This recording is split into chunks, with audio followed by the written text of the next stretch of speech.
Xabi Alonso তার চাকরি বাঁচানোর জন্য সবকিছু করতেছে, যেমন আউট অফ পজিশন প্লেয়ারদেরকে বসানো এবং তাদেরকে দিয়ে আউটপুট বের করানোর চেষ্টা, বলতেছি চেষ্টা করা চেষ্টা, সেটা জাবি আলোনসোর ভিতরে আছে। এবং জাবি আলোনসোকে নিয়ে অনেকেই ক্রিটিসাইজ করে যে জাবি আলোনসো নতুন কি করতেছে, জাবি আলোনসো আসলে ট্যাকটিক্সটা কি, আসলে জাবি আলোনসো কি করতে চাইতেছে এই টিমকে নিয়ে। কিন্তু অনেকে সেই কোশ্চেনের অ্যান্সার পাইতেছে না। কিন্তু আমি আপনাদেরকে আজকে কিছু কোশ্চেনের এই কোশ্চেনগুলো জবাব দেওয়ার চেষ্টা করব, এবং যে বর্তমানে আমরা যা দেখতেছি রিয়াল মাদ্রিদের, সেটা নিয়ে কথা বলি। গতকাল রাতে আমরা দেখতে পাইছি রাউন্ড অফ 32 একটা ম্যাচ কোপা দেল রের, এবং সেখানে তালাবেরা দেলা রেইনা এই টিমের বিপক্ষে, যারা কিনা তাদের যে লিগ হয় সেখানে মানে থার্ড ডিভিশন ওরকম হয়, যেটাকে যেখানে কিনা রিয়াল মাদ্রিদের তাদের একাডেমি কাস্তিয়া তাদের সাথে কম্পিট করে, এবং তারা এই যে তালাবেরাকে সবসময় রেগুলারলি মানে হাসি খুশিভাবে হারানোর কথা। আমি দেখি নাই তাদের মানে প্রতিপক্ষের মুখোমুখি তারা কাস্তিয়া এবং এই তালাবেরার তাদের রেকর্ড কি। তবে আমার যা মনে হয়েছে, এবং কারণ এর মনে হওয়ার অন্যতম কারণ হচ্ছে এই যে তালাবেরা এই টিম, তারা তাদের যে লিগ যেখানে খেলতেছে সেখানে তারা 19 নাম্বারে আছে। আপনি চিন্তা করেন যে 20টা লিগ থাকে, 20টা টিম থাকে, সেখানে তারা 19 নাম্বারে আছে। তাহলে আপনি বুঝতে পারতেছেন যে তাদের বর্তমান অবস্থাটা কি। এবং তাদের সাথে খেলতে চাইতেছে রিয়াল দে মাদ্রিদ, যারা কিনা আমরা জানি না কতবারের চ্যাম্পিয়ন, সেটা চ্যাম্পিয়ন্স লিগ মানে বিশ্বের মানে সবচেয়ে বিগেস্ট ক্লাব, এর উপরে কোনো ক্লাব নেই, তাদের ধারে কাছেও কেউ নাই, ওই ক্লাব খেলতে নামতেছে। আপনার পারফরমেন্স যত ডাউনই হোক না কেন বা যত খারাপই হোক না কেন, আপনার ওই সমস্ত টিমের সাথে আপনার হেসে খেলে জিতার কথা।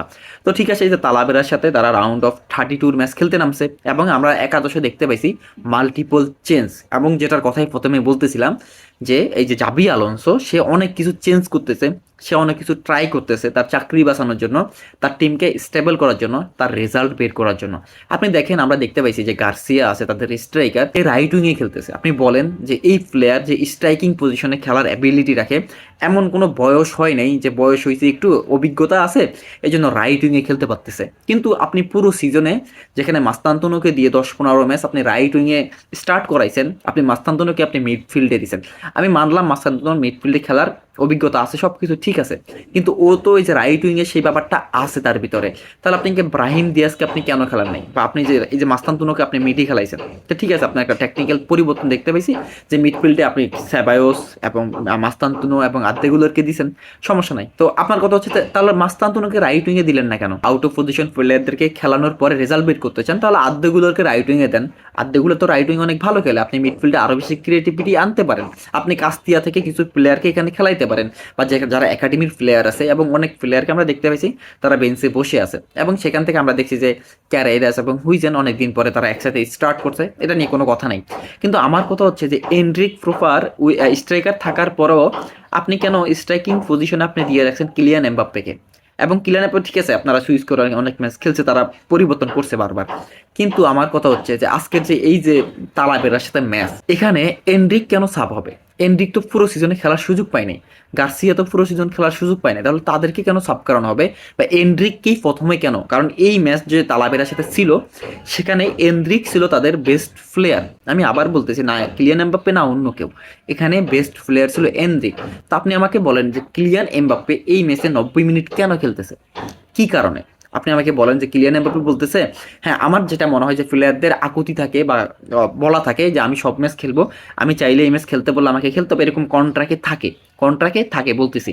তো সেখান থেকে আপনি কোচ হয়ে তাকে কেন মানাইতে পারলেন না জাবি আলোনসো, যে তুমি এই ম্যাচ খেলো না, কারণ হচ্ছে এই ম্যাচ তোমার দরকার নাই। আমার যে প্লেয়াররা বেঞ্চে আছে, এনরিক আছে, গার্সিয়া আছে, মাস্তান্তনো যারা আছে, যারা খেলার সুযোগ পায় না এই সিজনে, ইনজুরি থেকে অনেকে ব্যাক করছে, তাদেরকে আমি সুযোগ দেই। আপনি এমন এক কোচ যার চাকরি বাঁচানো নিয়ে আপনার দম বের হয়ে যাইতেছে, তাহলে আপনি আপনার চাকরি বাঁচানোর জন্য আপনার ওই আউট অফ পজিশন প্লেয়ারদেরকে খেলানো মানে হচ্ছে আপনি একটা রিস্ক নিচ্ছেন। আপনার কি এখন সেই রিস্ক নেওয়ার সময়টুকু আছে কিনা, এটা একটা ক্রিটিসাইজ করার বিষয় আছে। তো আমার কথা হচ্ছে, যেহেতু জাবি আলোনসো ট্রাই করতেছে, তার মানে জাবি আলোনসো চাইতেছে যে বেটার কিছু করার আউট অফ পজিশন প্লেয়ারদেরকে খেলানোর পরে, কিন্তু সেটা তো রেজাল্ট ভালো আসতেছে না। এবং কিলিয়ান এমবাপ্পে এই সিজনে প্রত্যেকটা ম্যাচ স্টার্ট করতেছে এবং 90 মিনিট করে খেলতেছে, এবং আমার মনে হয় না যে তালাবেরার মতো ম্যাচ এবং এই পরিমাণ এই তো ছোট টিমের সাথে কিলিয়ান এমবাপ্পে 90 মিনিট পর্যন্ত খেলার দরকার আছে, এবং আপনি খেলাইছেন তাকে।